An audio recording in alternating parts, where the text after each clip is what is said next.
मेरा नाम है एके और आप देख रहे हैं एमएमए विद एके। भाई लोग यूएफसी 322 में जैक डेला मैडलेना को हरा के इस्लाम माखाचेव वेल्टरवेट चैंपियन तो बन गए हैं, लेकिन आज के टाइम पे जो सवाल उठ के आ रहा है वो ये है कि इस्लाम माखाचेव कब और किसके अगेंस्ट में अपनी पहली टाइटल डिफेंस करेंगे। देखो यार, जहाँ तक मैं समझ रहा हूँ, अगर Islam Makhachev white house card जो कि जून में होने वाला है वहाँ फाइट नहीं कर रहे, तो अप्रैल वो महीना हो सकता है जहाँ वो वापसी कर सकते हैं। क्योंकि जनवरी में तो हबीब ने उन्हें फाइट करने से मना कर दिया और फरवरी में रमज़ान स्टार्ट हो जाएगा। फिर मार्च में ईद के तुरंत बाद तो वो फाइट नहीं करेंगे, तो अप्रैल ही वो महीना होगा जहां इस्लाम माखाचेव वापसी कर सकते हैं। अगर अप्रैल के कार्ड में भी इस्लाम माखाचेव आपको नहीं दिखते तो समझ जाना कि भाई व्हाइट हाउस इवेंट में सीधा एंट्री मारेंगे इस्लाम माखाचेव भाई। बट आजकल जो सबसे ज़्यादा डिस्कशन चल रही है वो इस्लाम माखाचेव के ओपोनेंट को लेके ही चल रही है, जिसके साथ इस्लाम माखाचेव अपनी पहली टाइटल डिफेंस करेंगे वेल्टरवेट डिवीजन में।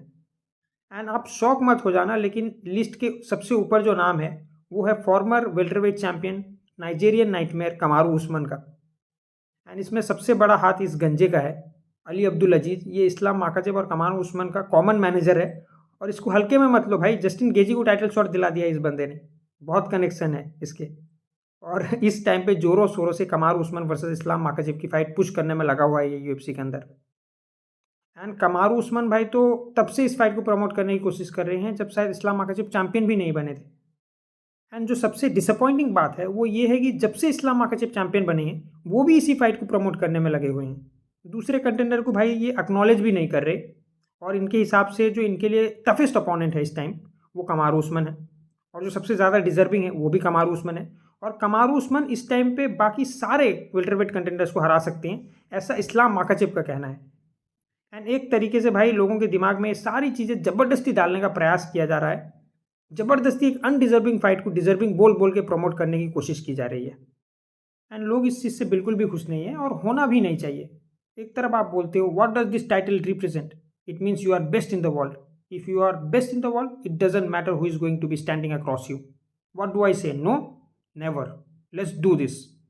एंड फिर दूसरी तरफ आप अपनी और एक पास प्राइम 38 साल के कमारू उस्मान की फाइट पुश करने की कोशिश करते हो, जो कि इस टाइम पे टॉप 5 पे भी नहीं है, और रियल कंटेंडर्स को पूरी तरीके से अवॉइड कर देते हो।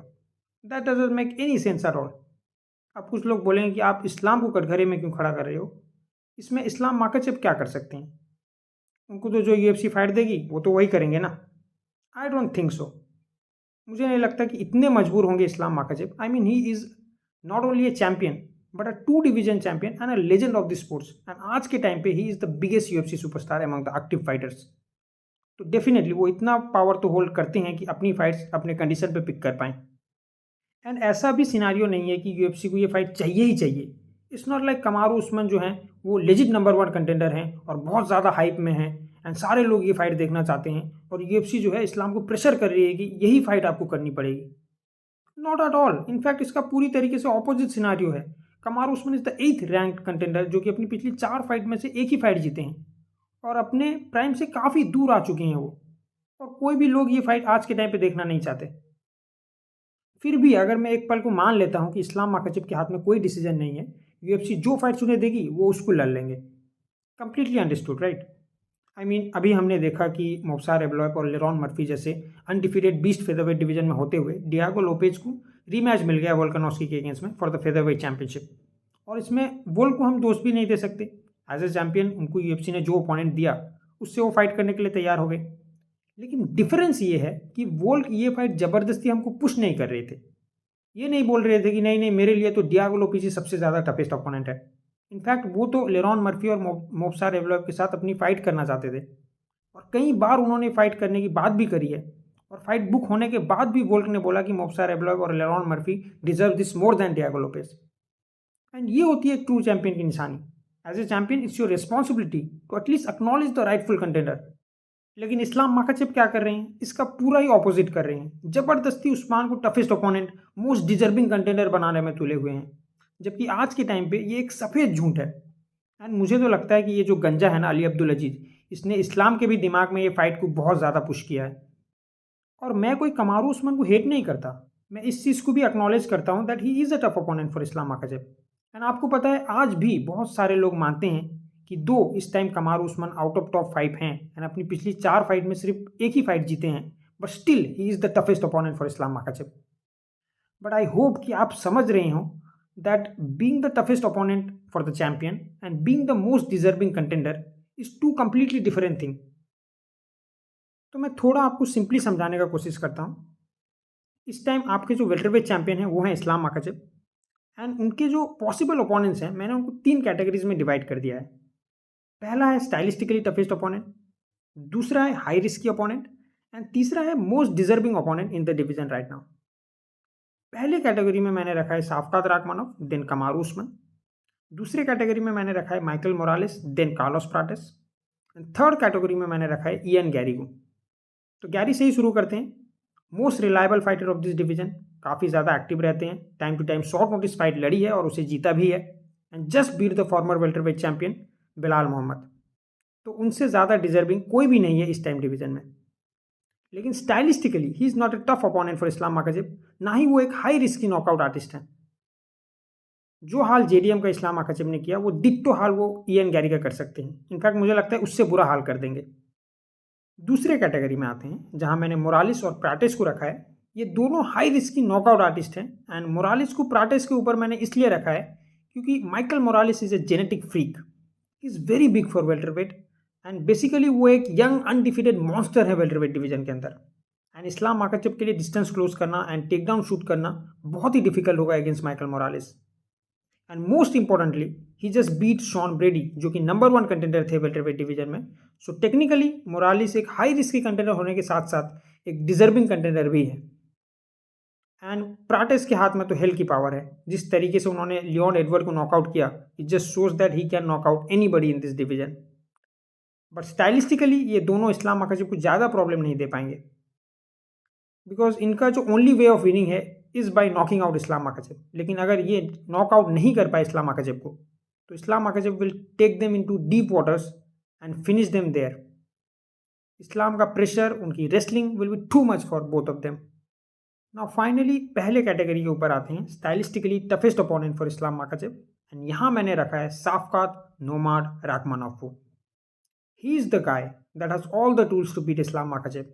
He can counter Islam's grappling, he can counter Islam's striking, he can defend Islam takedown. He is a perfect counter fighter for Islam Makhachev, and no doubt ये इस्लाम के लिए उनके वेल्टरवेट करियर की सबसे टफेस्ट फाइट होगी। And मैं ये नहीं बोल रहा दैट साफकात राखमानोव इस्लाम माखाचेव को हरा ही देंगे। इनफैक्ट अगर ये फाइट कभी होती भी है तो इस्लाम ही फेवरेट होंगे ये फाइट को जीतने के लिए। Actually at this point of time Islam चाहे किसी के भी अगेंस्ट में फाइट करे, वो ही फेवरेट होंगे वो फाइट जीतने के लिए। I mean, we are talking about the pound for pound number 1 fighter and one of the most well-rounded fighter in the history of UFC.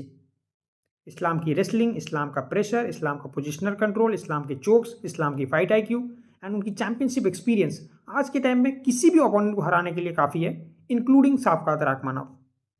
लेकिन अगर वेल्टरवेट में कोई इस्लाम माखाचेव को चैलेंज दे सकता है तो वो साफकात राखमानोव ही हैं। एंड एक चीज़ मैं आपको याद दिलाना चाहूँगा दैट इस्लाम माखाचेव की प्राइम ईयर्स अब जा रही है एंड साफकात राखमानोव की प्राइम ईयर्स अब आ रही है। And also Shavkat is a undefeated fighter, and जब आप अनडिफीटेड होते हो तो आपके पास एक अलग ही कॉन्फिडेंस होता है।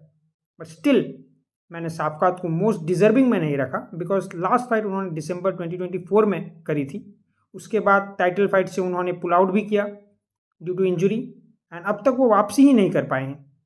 तो अब जब वो वापसी करेंगे तो डायरेक्ट टाइटल शॉट मिलना मुझे तो मुश्किल लग रहा है।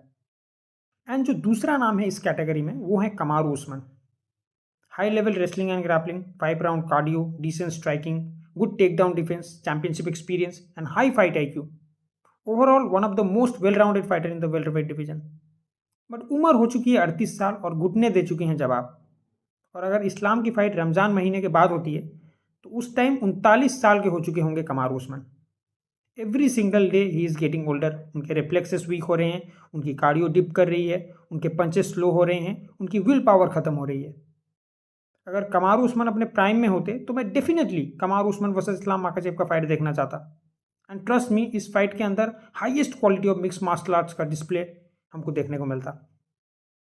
बट आज के टाइम पे मैं चाह के भी ये फाइट की डिमांड नहीं कर सकता, because that will be unfair to all the other deserving contenders. ये तीनों कैटेगरी में किसी में भी कमारू उस्मान सबसे ऊपर नहीं आते, ना ही वो इयन गैरी से ज़्यादा डिजर्विंग कंटेंडर हैं, ना वो प्राटेस एंड मोरालिस से ज़्यादा हाई रिस्क की नॉकआउट आर्टिस्ट हैं, ना ही आज के टाइम पर वो साफकात राखमानोव से ज़्यादा टफेस्ट चैलेंज है for the champion Islam Makhachev. But ये सारी चीज़ें कमारू उस्मान को टाइटल शॉट लेने से नहीं रोक पाएगी, क्योंकि अगर मोप्सा रेवलॉव और लेरॉन मर्फी जैसे अनडिफिटेड मॉन्स्टर फेदरवेट डिवीजन में होते हुए डियागो लोपेज को रीमैच मिल सकता है against Volkanovski for the featherweight championship, तो फिर कमारू उस्मान को कौन ही रोक सकता है इस्लाम माकाचेव के खिलाफ टाइटल फाइट लड़ने से। एंड ऊपर से दोनों का मैनेजर भी सेम ही है, अली अब्दुल अजीज। एंड बंदे का यूएफसी के साथ अच्छा कनेक्शन है, जस्टिन गेजी को टाइटल शॉट दिला दिया अरमान सारूकियन के होते हुए, तो कमारू उस्मान को दिला ही देगा। एंड सोर्सेस के अकॉर्डिंग तो काफ़ी ज़्यादा पुश भी कर रहा है यूएफसी के अंदर इस फाइट को। एंड ऊपर से डाना वाइट भी मानता है that कमारू Usman is the greatest welterweight of all time, farmer pound for pound versus current pound for pound number 1 fighter की फाइट बोल के अच्छी तरीके से मार्केट भी कर सकते हैं इस फाइट को। देखो यार, मैं तो बस इतना कहना चाहूँगा कि सरप्राइज मत हो जाना अगर इस्लाम माकाचेव अपनी पहली टाइटल डिफेंस कमारू उस्मान के अगेंस्ट में वेल्टरवेट डिवीजन में करते हैं।